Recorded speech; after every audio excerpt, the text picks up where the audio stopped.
You know that feeling, right? When you're trying to explain yourself to someone, but it feels like they are just completely committed to misunderstanding you.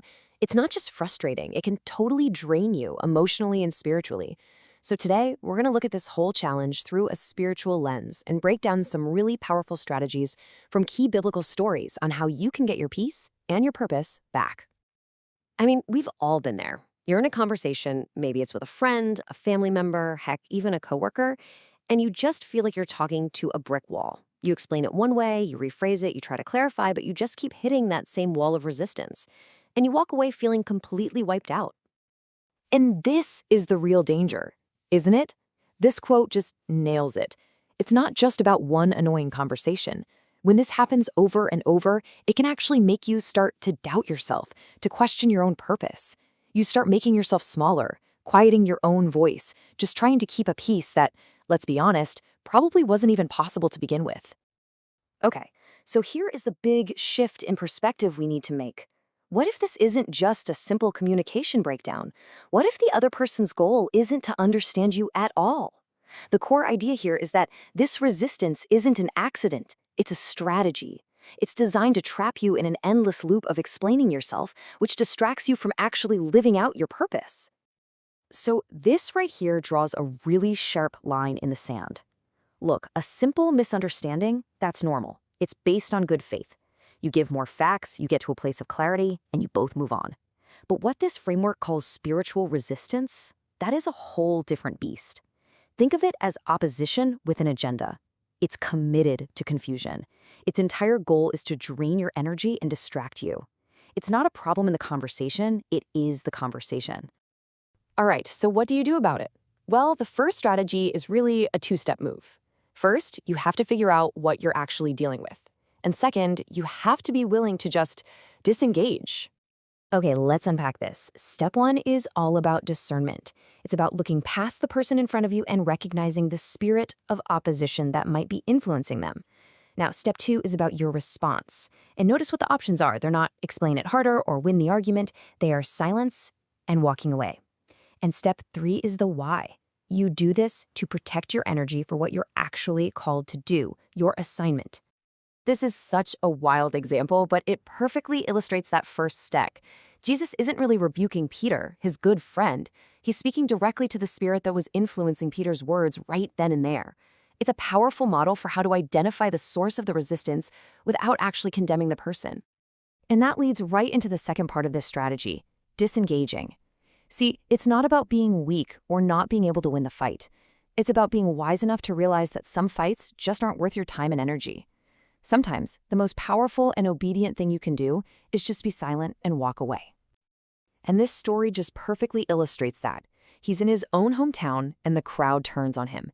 They get so hostile, they are literally about to throw him off a cliff. Now, does he stay and debate them? Does he try one last time to make them understand? Nope. The Bible says he just walked right through the crowd and went on his way.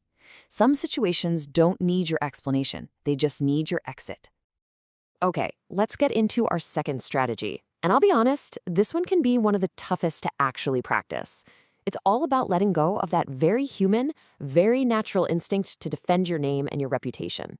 So this is a big one. It's about shifting from self-defense to trust. When someone is misrepresenting you, your gut reaction is to fight back, right? To set the record straight. But this framework suggests that real spiritual maturity is about taking a step back and trusting that God will be your vindicator, that He's the one who will handle your case. You want to see this in action? Look at the story of David and Saul. David is literally being hunted by King Saul, who's slandering his name and trying to kill him. And David gets the perfect chance to take revenge, to end it all in a cave. But he doesn't. He refuses. He chooses his integrity over his impulse, trusting that God would deal with Saul and clear his name in the right way and in the right time. And to really get this idea of trust, you have to understand the word advocate. It's actually a legal term. It means you have a lawyer, somebody who stands right there beside you in the courtroom of heaven and pleads your case for you. And in this view, Jesus is that person, which means you don't have to be your own attorney. And wow, this is such a powerful thought. This perspective identifies Satan with the title the accuser. So when you get bogged down in constantly defending yourself, constantly arguing your case, you're actually, without meaning to, stepping into a role that was never meant for you. Your job isn't to be your own lawyer. It's to rest in who you are while your advocate handles the trial. Which brings us to our third and final strategy, and this one is all about redirecting your energy. It's about taking all that focus you were pouring into pointless arguments and channeling it back into your actual work. So, what's the most powerful way to prove someone wrong? It's not some witty comeback or a perfect explanation. According to this verse, it's your fruit, the actual tangible results of your work, your character, your integrity. Sooner or later, that fruit becomes this undeniable testimony that speaks way louder than any rumor or criticism ever could. This gets to a really key tactic of the opposition. If the enemy can't actually stop you from doing what you're called to do, he'll settle for distracting you. And for a masterclass in staying focused, we have to look at the story of Nehemiah. He was given this huge, holy assignment: rebuild the walls of Jerusalem. His enemies couldn't stop him by force, so they tried something else: destruction. And this is Nehemiah's legendary response. I mean, it is the ultimate statement of focus. He sees the invitations to come down and debate for exactly what they are: a distraction from his real work. And he just refuses. He will not come down from that wall. He refuses to trade his purpose for a pointless argument. So here's the bottom line. The goal of the opposition isn't really to win an argument with you. It's just to delay you, to wear you down, to stop you from finishing the work. See, the opposition doesn't fear your explanation. It fears your completion. Your focus is your most powerful weapon. So let's just wrap this all up. What's the big takeaway here? This whole perspective is about a fundamental shift in how you operate. You're called to discern, not to debate. To obey, not to explain. To focus on bearing fruit, not on trying to fix every false story out there. You're called to build, not to argue. And maybe most importantly, to trust your advocate. And really, what this all comes down to is freedom. It's about finally letting go of that heavy, exhausting burden of needing everyone to get you and approve of you.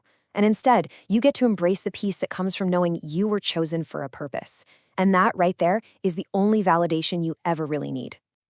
And that leaves us with one last question to think about. When you think of Nehemiah, what's the great work in your own life? What is the wall that God has called you to build? Maybe it's in your family, your career, your community. Whatever it is, it's something that requires you to tune out all the noise, stay up on that wall, and just keep building.